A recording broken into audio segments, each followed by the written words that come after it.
ultimately I did fail. You know what I mean? I didn't make the final roster. I didn't get to play a full year. I didn't go to a Super Bowl. All these things, people have their goals. I had those goals too, sure. You got to look back and realize how far you came, no matter where you end up. The fact that you didn't quit, like that wasn't my choice. I got cut, that's fine. I didn't quit, I didn't give up. I did everything I could.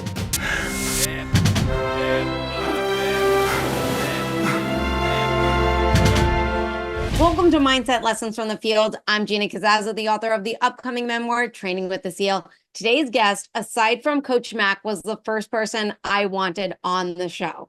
What he has accomplished so far in life is incredible. Anything he puts his mind to, he accomplishes. He is a former Green Beret turned professional footballer. He was the oldest rookie in NFL history. He is the founder of the organization Merging Vets and Players, which supports retired athletes and veterans. Today, he works in the film business as a director, producer, and actor.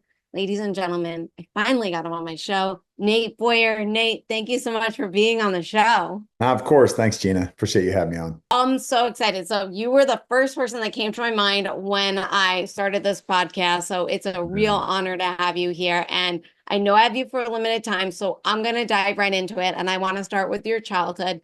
You had some self-esteem issues, not feeling good enough, not being smart enough, all that stuff.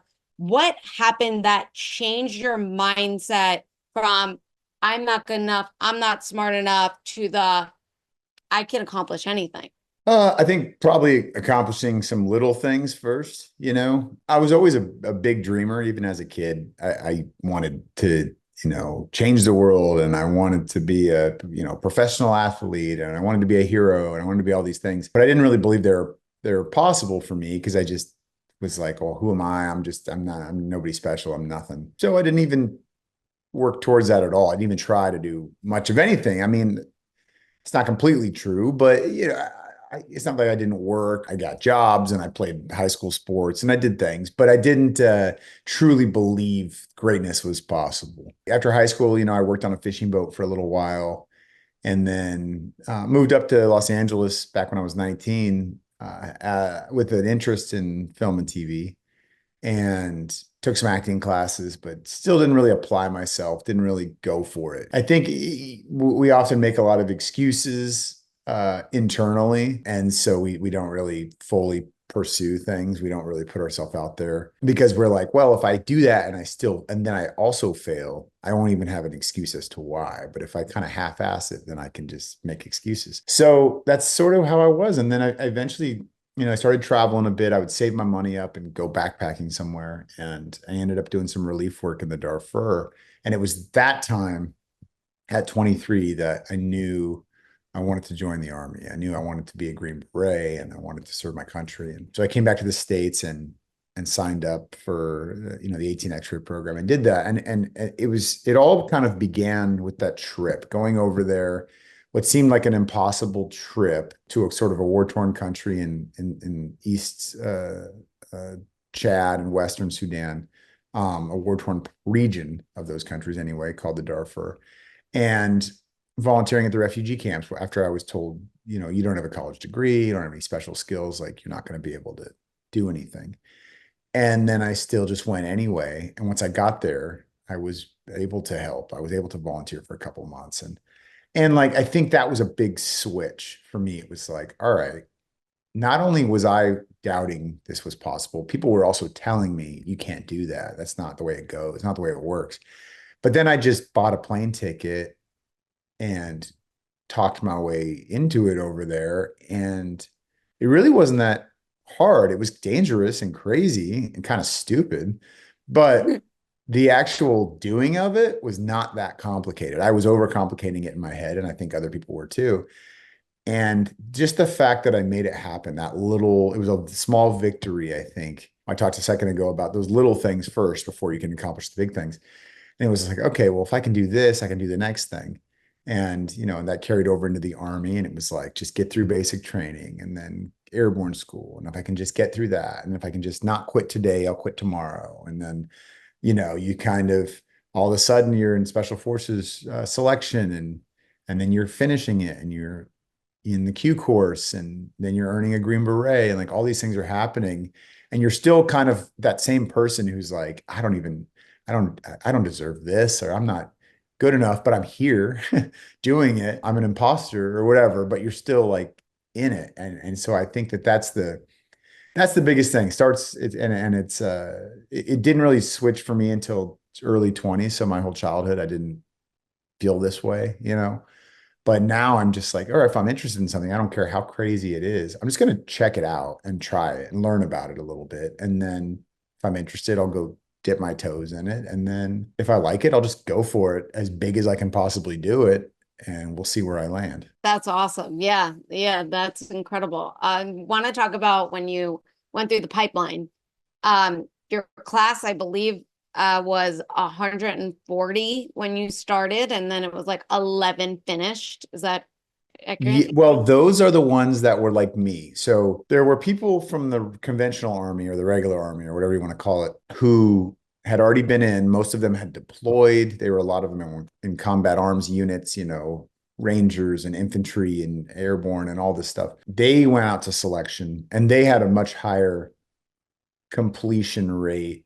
Well, I don't know if that's totally true because the way that what I'm talking about when I say there's 145 of us in my basic training class and Mhm. 11 of us and about eventually ended up earning the Green Beret. And that was, I don't know if those are exact numbers, but from the people I remember and the people I'm counting that got through, I think it's about that. When we started basic training, we had this 18 X-ray contract where you could come in off the street and you didn't have to have a background in the military. Obviously, we were just enlisting for the first time, but you had to take some tests and you had to pass obviously ASVAB with a certain score, and then a psych eval and language aptitude tests and these other things, physical flight exam, and just to make sure that you were sound body and mind and healthy and relatively smart. You didn't have to be brilliant, but you just had to be not dumb. That's not true. I mean, you have to be. It's more than not dumb. Like you had to test like reasonably well.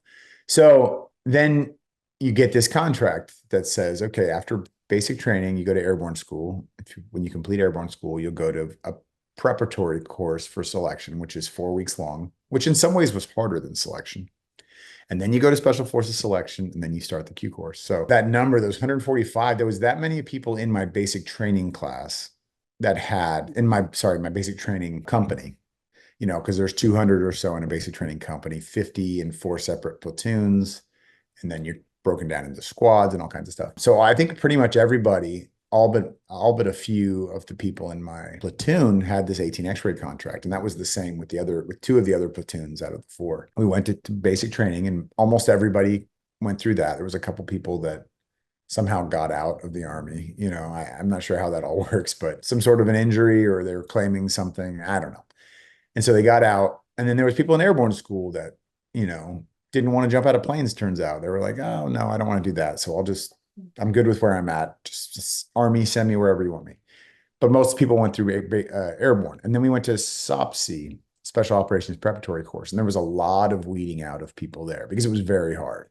Basic was difficult. Don't get me wrong. Jumping out of airplanes is something you've got to get over, like a fear. And then even airborne school, like, you've got to make some runs and there's certain things, standards you have to meet. Once you got into the SF training, that's where it was really challenging. And it was like, we've got these big rucksacks on, we're land navigating through the woods, by ourselves. They're putting us through some really punishing, distance runs and ruck marches and smoking us to no end. And they called it the gig pit, where we would, jump in this cesspool of water and just get smoked. And, they're just trying to get people to quit. They're trying to see who's going to quit, not get people to quit. They're just going to see who's going to quit when things get hard, which is valid because you don't want people out there, in your ranks in the special forces that aren't going to suck it up when things are tough. A lot of people quit, or didn't make the standards.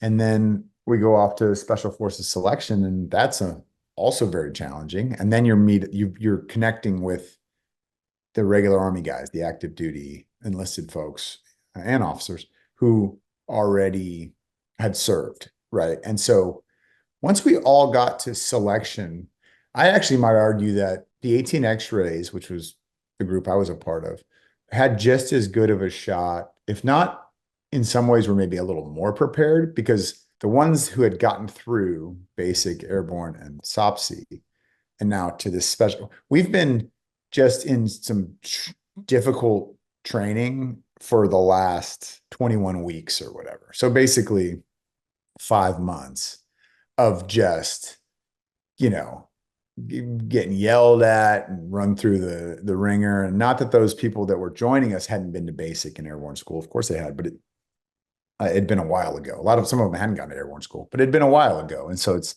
a little different when you're in your unit. It's not the same amount of like just push and go and people barking at you and following orders and having to kind of just shut your mouth and do it. We were more prepared, I think, in some ways, even though we had less experience in the military. So then, then you got to get through that. And then you've got a year and a half after that of training that you still could wash out of any phase. There's 5 phases as you go through. And then you finally graduate and finish. So from the very beginning of basic training to the end, on my count, it was about 145 of us that started with that contract and only about 11 of us that earned the Green Beret, and the rest went other places. But I would say if you got through SOP-C, which was, a pretty good number, you had a much higher chance of earning your Green Beret. Maybe it jumped up to 20, 30, 40, 50% or something like that. It was just, could you get to that point? Could you get through? That's a lesson for a lot of things, when things are tough. I said it earlier, and someone's been saying this to me a lot lately. And they did that because I'm doing some ultra running now, and they're just like, don't quit now. Quit at the next aid station. Quit in a mile. See how you feel. And then after a mile, you totally forgot that you wanted to quit. You're like, don't even feel that way anymore. You know what I mean? It's just you just don't do it. Just keep going. Your body's gonna, it's incredible what the body's capable of, but it's led by the mind. What motivated you to keep on going? Like, it's really hard, as a lot of Green Berets I mentioned on the show. Like, the key is to have more good days than bad days, but it is challenging to be good every single day, right? And you have to perform and put out. And, it's not overnight, to be a Green Beret and to get to that goal. So what motivated you to keep on going? And did you have like a really bad day? And how did you pull yourself out of that? Yeah, everybody has bad days. Like it just, they say shake it off or whatever when you're playing sports or whatever it is in life. Just shake it off. It's going to be okay. But you just make mistakes. I had a couple times where I just did something stupid. Usually it was something very dumb. Middle of the night during selection one time. So back then, it was before I had LASIK eye surgery. So my vision was not great. So, and they don't let you wear contacts when you're in training. You got to wear these, glasses. And they're goofy looking, but they make some almost like flight looking glasses that are like rubber, and they're better for, when you're out in the woods and you're sweating like crazy and all that. So they woke us up, or they had us line up in formation late at night one night. It was 10, 11 p.m. And we've been out there for a week or so already. And we've got these big two quart canteens that we're drinking water out of, trying to hydrate because they're telling us we're going to go on this long run or ruck march or something. And so we're all trying to hydrate. And then all of a sudden, things change fast around there. They change their mind. They mess with you. All of a sudden they come out, they're like, all right, this event has been canceled. Go back to your bunks. We'll notify you when the next thing is happening or whatever. So we all go back to the bunks, go to sleep. And then I wake up a couple hours later just having to pee so bad. Like I couldn't. It was just like, oh my gosh, I can't find my headlamp. I can't find my glasses. I can't see anything. Like I said, my vision was sucked. Can't see anything. I like come out of the backside of the hooch and I can't figure out which way the bathrooms are. And I'm like about to burst.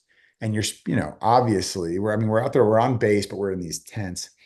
You're supposed to you got to go to the bathroom in the bathrooms. You can't, they say it before you go in there too. Like, don't you dare come out of the tents and just piss on the rocks, over here, because it's going to start smelling. It's gross. But I couldn't help it. So I tucked behind a building and just went, and not realizing there was a cadre member right near me that I just couldn't see and just watching me. And he just walks up to me and he's like, candidate, what is your roster number? And I was like, 32, and he wakes up the entire class, gets them all in formation, stands me in front of them, and says like, this guy is a definition of a shitbag and blah, blah, blah, blah, blah. And I'm just like, I wish I could just explain myself. I promise I'm not, but you're right. I did the wrong thing. Like I did. I screwed up. There was nothing I could say. I just had to stand there and take it. And like the next day they did peer evaluation. So of course I got a bunch of negative peer reports because people were just like, well, that guy sucks. Um, and so like I kind of knew at that point, like I need to really perform in these next 2 weeks for the rest of selection, or I'm going to get cut because they evaluate everything. They're looking at all this data. So I did everything I could. I went as hard as I could on all the ruck marches and the runs and the nat land nav. And I was finishing like first or second in pretty much everything. So I knew I had that going for me. But they brought me in their office and they're like, hey, just being a PT stud doesn't get you out of all this. It doesn't mean that's not everything. I'm like, I completely understand. You don't understand how much I wish I could change what happened. It was like, I tried to explain the situation. I was like, this is what happened, and I was wrong. You're right. But this is why this occurred. So I was either pissed myself, pissed in the barracks, which is not an answer, or this was the best solution that I could come up with because I couldn't see anything. I didn't know where my bearings were all messed up. I was tired. I don't know if they forgave me, but I made it through, selection and on to the next phase. But it was a lesson learned. I'm glad those things happened, as scary as they are, because they definitely do teach you something. But I had a few moments like that in different ways where it was like, it's just something stupid, just a stupid Nate thing, just being, trying to thinking they can get away with whatever and always getting caught. I don't know about you, but like for myself, it would bother me where like it's like eating at me. Like, oh my, there was nothing I could do. I can't explain myself. And now, but I have to perform. Yeah. And how do you like, was it something that was constantly like replaying in the back of your mind? Did you beat yourself up or were you like, you know what? I just got to do what I have to do. And if I get cut, I get cut. Well, I beat myself up, but I beat myself up on the trail, Okay. which meant I just was like, I pushed myself even harder. It was just motivation to like this. Now you have no excuse. You have no reason. You have to be first at everything. You've got to be the best. And I think that they noticed that too. They noticed that effort. And I'm sure they were like, oh, that's the rock pisser guy. But at least he's like, he didn't shut it down and quit. He's like going balls to the wall because he knows he's up against it right now. He's on the ropes. Yeah, I mean, that was it. That was like, that's the way you react. It's the way you have to react. It doesn't mean you're just going to be like, oh, forget about it. It's in the past. Like, no, it's hard to do that. It's hard to forget about that. So you can't really control it coming back into your brain, but you can control what you're doing. You can control the actions, then the reactions and all that stuff. You can control that. You just got to do it. You just have to do it. There's no other way to explain it. You just like, all right, this has occurred. It's not going away. You can't change it. It happened. It's dumb, yeah, but it also is a matter. It matters because details matter. And all those lessons, all these little things, that reasons they have you do stuff in the military is for something bigger, when lives are at stake, so that you don't get complacent and lazy, and you've got a plan. You better believe the rest of the time there, I like pinned my headlamp to the bunk above me in the springs and my glasses right next to it. So if I woke up in the night, I knew exactly where they were. And it's like, that's a huge lesson, for anything. I didn't have to do that before the military. I didn't think about those things. But now it's like, you got to be ready to go and have your shit together and know where everything is and be organized. So it's like, I got to be grateful for this stupid thing, that happened, because it was embarrassing and it almost cost me a Green Beret, honestly. But because it happened, it taught me a huge lesson. And I'm grateful for the cadre that didn't cut me, that Yeah. it gave me a lot of shit. They definitely didn't let it go. I wouldn't have either if I was cadre. I would have kept bringing it up, man, and just been like, oh, you're that guy. Okay. You know, but yeah. So I want to segue. to then you got your Green Beret, 5 years in, you were wondering like, what are you gonna do after this, right? Mhm. Now, what made you like at 20, you were like 29 when you decided to go into the reserves, right? So No, into what, that. I and went active.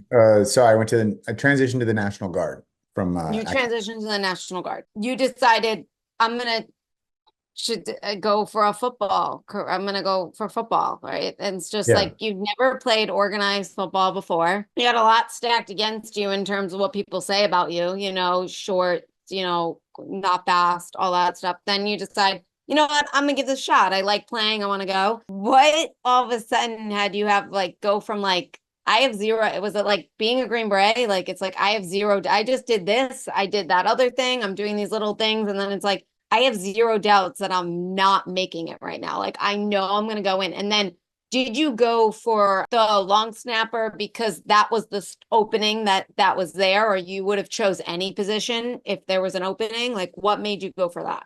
Well, I actually walked on as a safety. I honestly didn't even know what a long snapper was when I started playing because I'd never played before. It's like I understood there was somebody that snapped the ball to the punter and the holder during field goals and extra points.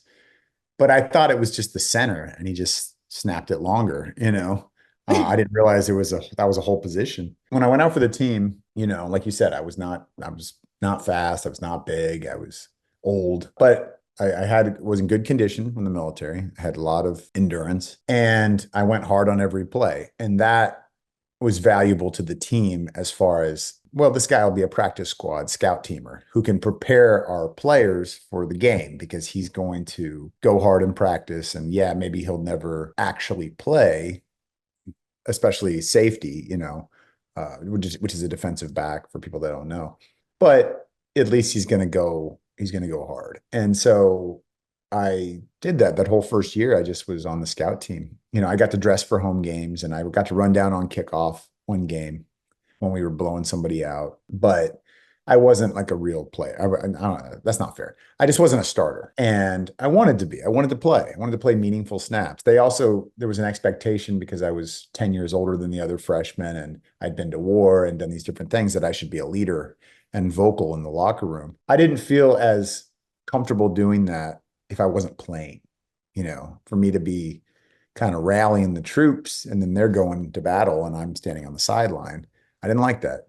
So I wanted to, find a way. I needed to find a way on the field. And long snapping is a very thankless job. We do a lot of thankless jobs in the military. So I was used to that.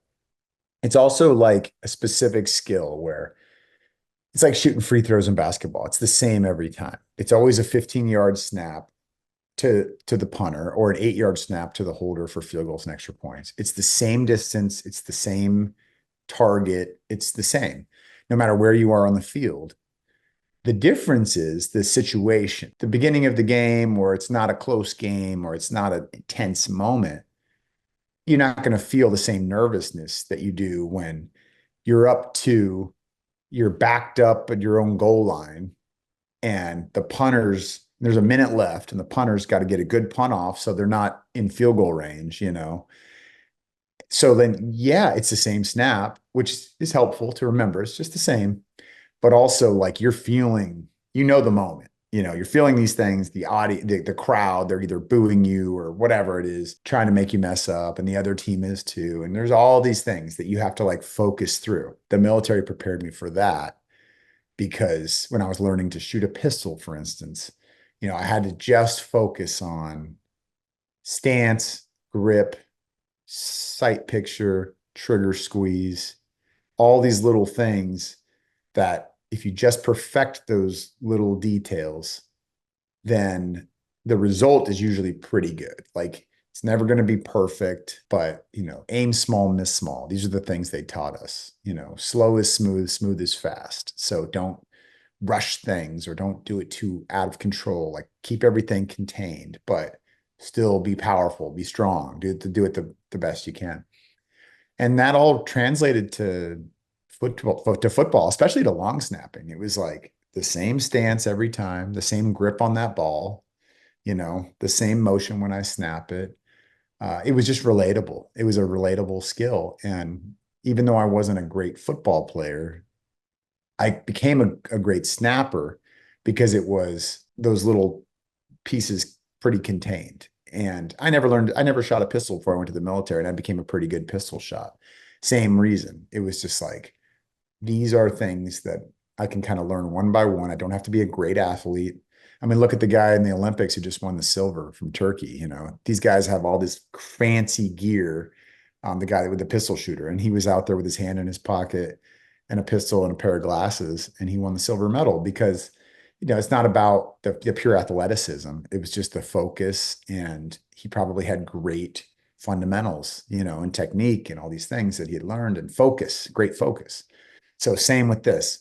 And so long snapping, a very thankless job where like you don't want your name in the paper because usually it means you screwed up. If you do it perfect hundreds of times in a row, nobody cares. It's just like that's the expectation. But the one time there's a bad snap, you know, it's everybody's talking about it. So it's one of those skills that almost anybody can kind of learn. I mean, it still takes some athleticism. I mean, I'd helped that I pitched growing up playing baseball, and I had a decent arm, and I played basketball, and I could, you know, when I shoot, I put a lot of rotation on the ball, and you're doing that with football. You got to get rotation, and you're using your wrists a lot. And, um, anyway, but it was just finding a niche for me because more important than anything else, I just wanted to get on the field. I just wanted to play. That's incredible. And then you would go summers, you'd be, off being deployed, and Yeah. then you'd be going to training camp like the day before. You'd have to do, and you got your starting position, and then you ended up getting drafted. And it was like all these things were still stacked against you. You had all these negatives, right? Too old, too short, too slow, whatever it was that was all against you. But you didn't have any doubts. You're like, I know I'm still going to get drafted. And you Oh, you did. And I how still had did some you doubts. have that? You did. So how I did definitely you had doubts. Yeah, I still have doubts with everything that I do. I mean, so yeah, when I was in school, when I was at Texas, I think we mentioned, I went into the National Guard, and I ended up being deployed a couple more times. I went overseas every summer I was in school, but the last two before my junior and senior year, I went back to Afghanistan, you know, and I practiced long snapping when I was there. Anytime I had a free moment. I mean, we're still running missions, and I was on a special forces team and all that. But I built a target out of plywood, and I would practice and prepare as best as I could. But I always had doubts. And I think it's the same as going back to what we were talking about when I did when I pissed on the rocks and had to like make up for it with my performance. I, I had doubts that I was going to get selected, you know, from then on. That doubt though was fueling me. It was making me work harder. And same with with football. It was like I always had doubts that I would, win the starting spot, or that I would have a good game, or that I was good enough, or that I would ever have a prayer in the NFL, you know. But staying busy, working on stuff that I cared about, getting the opportunity to go back overseas and deploy and realize and remember what's truly important, having that perspective to know, like, okay, it's just football. Like, it's okay if you get cut. It's okay if you don't win the starting job. It's okay. You're not going to be happy, but it's okay. It's going to be okay. Like, it's going to be fine. Life will be just fine. This is a luxury. This is so just enjoy this, work your butt off, do your best. Hopefully it works out, but like, it's okay if it doesn't. And I had that mindset through college football, and was fortunate to start for 3 years and, get through that, and, those deployments. And it was like a lot going on. I was in my early 30s going to college and going to war and playing football. It was like a crazy time. But then, I got out of the military in the spring of 15 after I'd finished my master's degree, and football was over. College football, I thought it was over for good. But I got asked to play in the senior all-star game down in South Carolina at the Citadel, and it was called the Medal of Honor Bowl. The Medal of Honor Society hosted the game, and so I went. Of course, that was an honor to go play in that, and I was just going to be for fun. I was like, well, this will be the last one, and I'm down there, and there's a bunch of NFL scouts at practices evaluating talent. And, I'm like, well, surely they're not evaluating the 34-year-old guy that's out here. But I had 4 meetings with teams and they were like, hey, you need to put some weight on, but you should go for it. And so I said, why not? Why not? I moved out to LA, met Jay Glazer in his gym, started training, started putting weight on, started working with a long snapper who played for the Colts at the time and doing some extra, drills and trying to learn how to block, which I didn't have to do in college, different rules in the NFL. Sure enough, the draft rolls around. I know I'm not going to get drafted, but I'm just like hoping a team will at least invite me to rookie mini camp or something. And I ended up having 2 undrafted free agent offers from the St. Louis Rams and the Seattle Seahawks. I had to make a decision. Like the Rams were not good at the time. They're good now, but they were bad back then. They were 4-12 the year before. And the Seahawks had been to back-to-back Super Bowls. So I thought about that. I called my dad. I called my agent. I called another friend, that was a player. And what do you think I should do? Like, they're all like, well, you probably have a better shot with the Rams, but are you really going to turn down the Seahawks? Like, it's the Seahawks, man. Like, they're the team right now. And I thought about my buddy Brad Keys, who had passed away in 2012. We were teammates in the special forces, and Brad was always the go get it, go big kind of guy.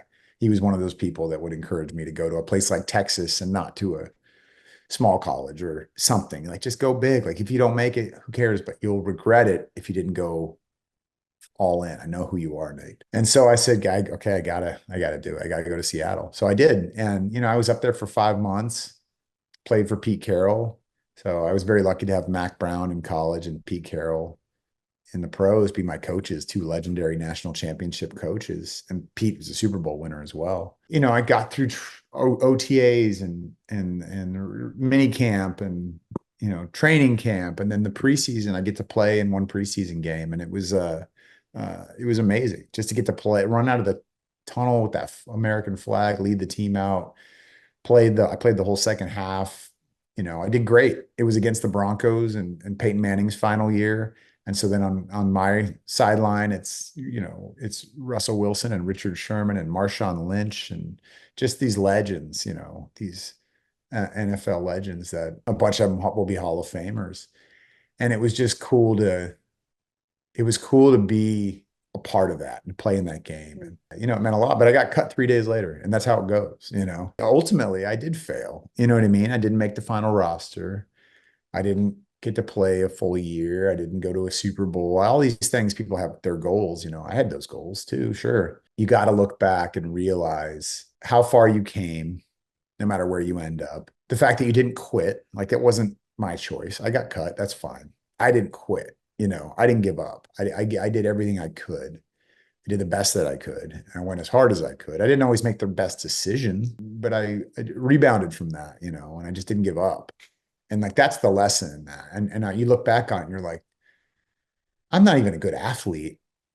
And in 5 years, I made it. I started playing football at 29, which is crazy. And then in 5 years, I made it all the way to the NFL just because I found a way. It was like, I'm willing to do what others aren't. I'm willing to just take that crappy job or whatever, start in the mailroom.